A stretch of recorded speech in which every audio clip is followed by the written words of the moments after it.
ഇത് നമ്മുടെ വർക്ക്ഷോപ്പിൽ വന്നൊരു അപ്പാച്ചി 200 4V ആണ്. ഇതിൻ്റെ ഒരു പ്രത്യേകത എന്ന് പറഞ്ഞു കഴിഞ്ഞാൽ നമുക്ക് ഷോക്ക് അബ്സോർബർ മാനുവലി നമുക്ക് സെറ്റ് ചെയ്യാൻ പറ്റും. അപ്പോൾ ഷോക്ക് അബ്സോർബർ സെറ്റിംഗ് എന്ന് പറയുമ്പോഴത്തേക്കും ഷോക്കിൻ്റെ ഹൈറ്റും കൂട്ടുക എന്നുള്ളതല്ല, ഹൈറ്റ് കൂട്ടുക കുറയ്ക്കുക ഉള്ളതെന്നല്ല. ഇതിൻ്റെ അകത്ത് വരുന്ന സ്പ്രിങ്ങിൻ്റെ ടെൻഷൻ കൂട്ടുക കുറയ്ക്കുക, സോഫ്റ്റ് ആക്കുക, ഹാർഡാക്കുക.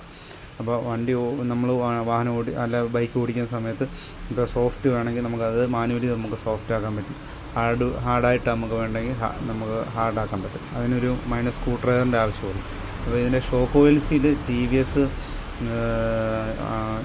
അപ്പാച്ചി RTRൻ്റെ കിട്ടിയില്ലെങ്കിൽ ഹോർണറ്റ്, നമ്മുടെ ഹോണ്ട ഹോർണറ്റിൻ്റെ ഓയിൽ സീൽ സെയിമാണ്.